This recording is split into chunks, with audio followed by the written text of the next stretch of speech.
नमस्कार दोस्तों, मैं हूं आर कुमार और आप देख रहे हैं संस्कार साइंस क्लासेस। आज हम आप लोग के बीच क्लास 10th मैथ का ऑब्जेक्टिव क्वेश्चन लाए हैं। चलिए उस क्वेश्चन की ओर चलते हैं। बहुत इंपॉर्टेंट क्वेश्चन है दोस्तों ये मैथ का ऑब्जेक्टिव, जो फर्स्ट चैप्टर से जिसका नाम है वास्तविक संख्या। जी हाँ दोस्तों, बिहार बोर्ड वाले जितने स्टूडेंट हैं सभी लोगों से रिक्वेस्ट है कि इस जो भी टॉप 20 क्वेश्चन है इस सब का तैयारी करके जाइए। आपका पक्का गारंटी है कि संख्या से हर साल जो है आपका संख्या से कम जो है 5 नंबर का सवाल तो पूछता ही पूछता है। जी हाँ दोस्तों, अगर आपको 5 नंबर क्लियर करना है तो ये टॉप 20 क्वेश्चन देख करके जाइए। इसी में से जो है आपका 5 नंबर ऑब्जेक्टिव में आएगा, इस साल भी आएगा 2024 में। ध्यान दीजिएगा दोस्तों, इसमें आपने तो परिमेय अपरिमेय का नाम सुना ही होगा ना, वही वाला उसी से रिलेटेड जो भी संख्या है। बहुत इंपॉर्टेंट क्वेश्चन है दोस्तों, सभी को ध्यान से देखिएगा और बारी बारी से हम इस वीडियो को लाते हैं और आपको दिखाते हैं। देखिए सबसे पहला इसमें सवाल है, पाई एक संख्या है, मतलब पाई कैसी संख्या है। ऑप्शन ए परिमेय, ऑप्शन नंबर बी में अपरिमेय, ऑप्शन नंबर सी में भिन्न, ऑप्शन नंबर डी में पूर्ण। दोस्तों आप जानते हैं पाई कैसी संख्या है, बोलिए। पाई जो है एक अपरिमेय संख्या है। चलिए आगे बढ़ते हैं। 2 नंबर सवाल, 22/7 कैसी संख्या है। देखिए आप जानते हैं कि पाई का मान होता है 22/7, लेकिन पाई एक अपरिमेय संख्या होता है और 22/7 क्या होता है दोस्तों। 22/7 इसके अपोजिट हो गया आपका परिमेय संख्या, क्योंकि इसको p/q के रूप में हम लिख रहे हैं, इसलिए आपका ऑप्शन नंबर ए सही हो जाएगा। चलिए आगे बढ़ते हैं। 3 नंबर सवाल, 144 के अभाज्य गुणनखंड में 2 का घात क्या होगा।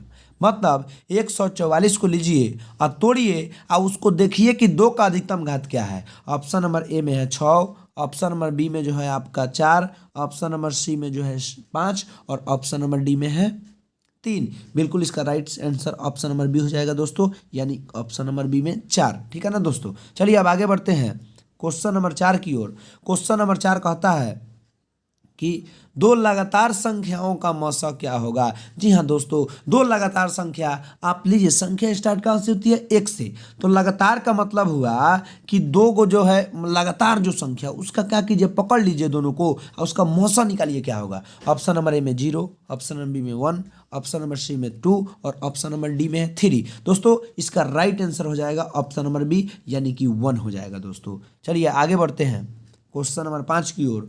0.7 बार कितने के बराबर है। मतलब यदि 0.7 पे रेकरिंग हो तो कितने के बराबर हो जाएगा दोस्तों। ऑप्शन नंबर ए में है 7/10, ऑप्शन नंबर बी में 7/9, ऑप्शन नंबर सी में जो है आपका 9/7, ऑप्शन नंबर डी में 10/7। देखिए दोस्तों, जितना रेकनिंग पे बार होता है ना उसको पहले लिख दिया जाता है। जैसे मान लीजिए 7 पे है तो 7 को लिख देंगे, अब बट्टा में जो एक ऊपर रेकनिंग है ना उतना ही 9 डाल दिया जाता है। तो राइट आंसर आपका क्या हो जाएगा दोस्तों, 7/9 और ऑप्शन नंबर बी बिल्कुल राइट आंसर हो जाएगा दोस्तों। चलिए आगे बढ़ते हैं क्वेश्चन नंबर 6 की ओर। कहता है एलसीएम गुना एचसीएफ किसके बराबर है। आप जानते हैं एलसीएम गुना एचसीएफ यानी पहली संख्या गुने दूसरी संख्या के बराबर है, यानी गुने, यानी कि ऑप्शन नंबर आपका कौन सा सही हो जाएगा दोस्तों, ऑप्शन नंबर सी बिल्कुल सही हो जाएगा, ए गुने बी के। चलिए आगे बढ़ते हैं क्वेश्चन नंबर 7 में कि सहअभाज्य संख्याओं का मौसा क्या होगा। आप जानते हैं सहअभाज्य संख्या किसे कहते हैं, वैसी संख्याओं का जोड़े जिसका मौसा 1 हो। तो आपका बिल्कुल राइट आंसर क्या हो जाएगा, एक, ऑप्शन नंबर बी सही हो जाएगा दोस्तों। चलिए आगे बढ़ते हैं क्वेश्चन नंबर 8 की ओर। कहता है कि यदि m एक धनात्मक पूर्णांक हो तो धनात्मक विषम का रूप क्या होगा। दोस्तों ऑप्शन नंबर ए में है 4m, ऑप्शन नंबर बी में है जो 4m+1, ऑप्शन नंबर सी में 4m+2, ऑप्शन नंबर डी में nt। देखिए दोस्तों इसका राइट आंसर हो जाएगा ऑप्शन नंबर जो है किसकी बात कर रहा है, विषम की ना, तो ऑप्शन नंबर जो है बी इसका राइट आंसर हो जाएगा 4m+1। चलिए दोस्तों आगे बढ़ते हैं क्वेश्चन नंबर 9 की ओर। देखिए 9 क्वेश्चन नंबर क्या कहता है, कहता है निम्नलिखित में कौन अभाज्य संख्या है। आप जानते हैं अभाज्य संख्या का मतलब वैसा संख्या जो दूसरा किसी का पहाड़ा में नहीं हो, वह स्वयं से ही कटे। तो इसमें क्या हो जाएगा दोस्तों, ऑप्शन नंबर में 37, ऑप्शन नंबर बी में 32, ऑप्शन नंबर सी में 36 और ऑप्शन नंबर डी में 10 हो जाएगा दोस्तों। तो बिल्कुल राइट आंसर देखिए 32 किसी से न किसी से कट जाएगा, 36 10 भी कट जाएगा, लेकिन ऑप्शन नंबर ए में जो 37 लिखा हुआ है दोस्तों ये कभी किसी से नहीं कटेगा, इसीलिए ऑप्शन नंबर ए बिल्कुल राइट आंसर हो जाएगा दोस्तों चलिए आगे बढ़ते हैं।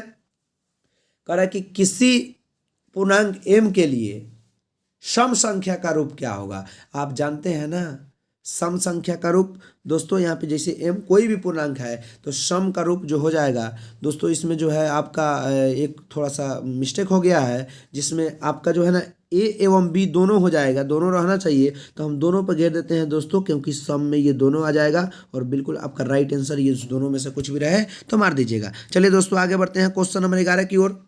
क्वेश्चन नंबर 11 कहता है 6/15 का दशमलव प्रसार क्या होगा, शांत होगा कि अशांत होगा। तो हमने आपको पढ़ाया है दोस्तों कि 6/15 इसको काटिए, मतलब बट्टा में कभी भी 2 या 5 है तो शांत होगा। आपका जगह सर जी नहीं आ रहा है तो इसको पहले सरल कीजिए ना, इसका सरलतम रूप निकालिए। तो सरलतम रूप क्या हो जाएगा दोस्तों, इसका हो जाएगा 3 से 3 × 5 = 15, 3 दूनी 6, ये 2 बटा जो है जाएगा 5 आ जाएगा। तो बट्टा में 5 है कि नहीं, तो 5 है, तो बिल्कुल राइट आंसर क्या हो जाएगा दोस्तों, ऑप्शन नंबर ए में शांत हो जाएगा। ठीक है ना दोस्तों। चलिए आगे बढ़ते हैं क्वेश्चन नंबर 12 की ओर। कह रहा है कि 1.9 बार कितने के बराबर है। बार का मतलब रेकरिंग, अभी अभी हमने बताया था। क्या कीजिएगा, पहले सुन लीजिए। ऑप्शन नंबर ए में है 2, ऑप्शन बी में 17/9, ऑप्शन नंबर सी में 19 बटा जो है 10, ऑप्शन नंबर डी में NT। देखिए दोस्तों अभी अभी हमने बताया था, क्या कीजिए जितना पे बार है पहले पूरा संख्या लिख लीजिए, 19 हो जाएगा, बट्टा में जितना पर रेकरिंग है तो एगोड़ा पर रेकरिंग है तो एगो 9, और उसके बाद जो बगल में है घटा लीजिए तो एगो 9, मान लीजिए 19 में से एक घटेगा तो 18 बटे कितना जाएगा दोस्तों, 18/9, और 18/9 कितने के बराबर होता है, 9 × 9 9 दूनी 18, यानी ऑप्शन नंबर ए बिल्कुल राइट आंसर हो जाएगा 2। ठीक है ना दोस्तों। चलिए आगे बढ़ते हैं क्वेश्चन नंबर 13 की ओर। 13 नंबर क्या कहता है कि 2 क्रमिक सम संख्याओं का मौसा क्या होगा। क्रमिक का मतलब होता है दोस्तों लगातार, और 2 लगातार संख्याओं का मौसा आप नहीं जानते हैं। कोई भी लगातार 2 संख्या उसका मौसा क्या हो जाएगा दोस्तों, 1 हो जाएगा। चलिए आगे बढ़ते हैं क्वेश्चन नंबर 14 की ओर। इस सभी किसी का लिंक दोस्तों आपके डिस्क्रिप्शन में मिल जाएगा, और टेलीग्राम का भी लिंक हो जाएगा, जाकर के वहाँ पे आसानी से आप टेस्ट भी दे सकते हैं और पूरी तैयारी भी कर सकते हैं। चलिए आगे बढ़ते हैं 14 नंबर सवाल की ओर। कहता है कि 2 परिमेय संख्याओं के बीच कितनी परिमेय संख्या होती है। आप जानते हैं ना 2 गो परिमेय है तो आप बहुत सारा परिमेय संख्या निकाल सकते हैं ना, तो बिल्कुल राइट आंसर दोस्तों आपका अनंत हो जाएगा, क्योंकि अनंत ही होता है, बहुत सारा हो जाएगा तो अनंत ही ना होगा। चलिए दोस्तों अब आगे बढ़ते हैं क्वेश्चन नंबर 15 की ओर। कह रहा है कि a = BQ + R के लिए कौन सा सत्य है। कौन सा, यूक्लिड विभाजन, आकि थेल्स, आकि पाइथागोरस, आकि NT। दोस्तों आप जानते हैं a = BQ + R किस में होता है, यूक्लिड विभाजन प्रमेयिका में होता है, चाहे एल्गोरिथम में होता है, इसलिए बिल्कुल right answer option number A सही हो जाएगा दोस्तों। चलिए क्वेश्चन नंबर 16 की ओर बढ़ते हैं।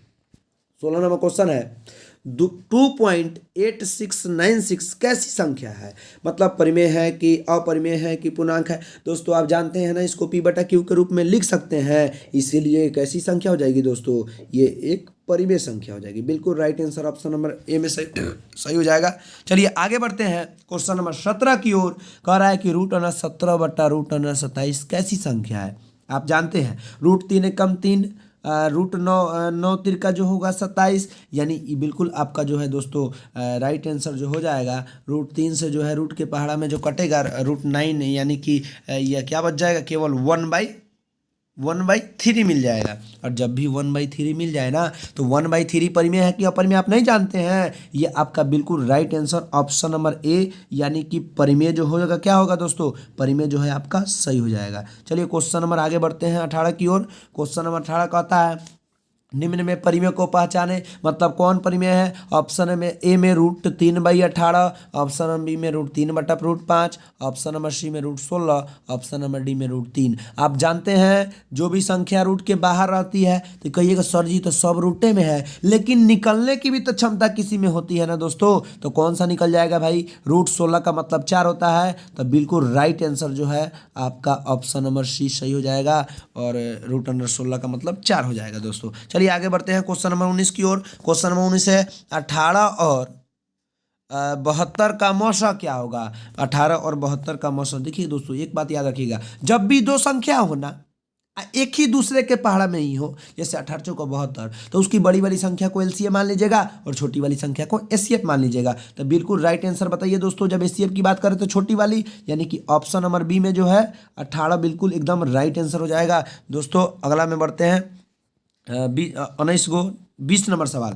20 नंबर सवाल सबसे लास्ट और बहुत ही बढ़िया सवाल है दोस्तों। अगर वीडियो अच्छी लगे तो इसको लाइक कीजिए और शेयर कीजिए ज़्यादा से ज़्यादा, ताकि किसी भी विद्यार्थी का क्वेश्चन संख्या से छूटे नहीं। उसके बाद चलिए आते हैं 20 नंबर क्वेश्चन की ओर। पाई प्लस टू है एक, मतलब पाई प्लस टू कैसी संख्या है? आप जानते हैं जब बेचारा पाई बदनाम है, पाई बदनाम है, उसमें किसी भी चीज को जोड़िए तो भी बदनाम ना कर देगा। अगर दोस्तों मेरा बात अगर आपको समझ में आ रहा होगा, इसका राइट आंसर क्या होगा कमेंट कीजिए दोस्तों। ये हम आप सभी किसी के लिए छोड़ दे रहे हैं। आप कमेंट बॉक्स में जो है इसका कमेंट कीजिए और आप ही लोग इसको बताइए इसके बारे में कि क्या होगा राइट, क्योंकि हमने बहुत सारा हिंट्स दे दिया है दोस्तों। अगर वीडियो अच्छी लगे तो इसको शेयर कीजिए। चलिए दोस्तों मिलते हैं आपको अगले वीडियो में। जय हिंद।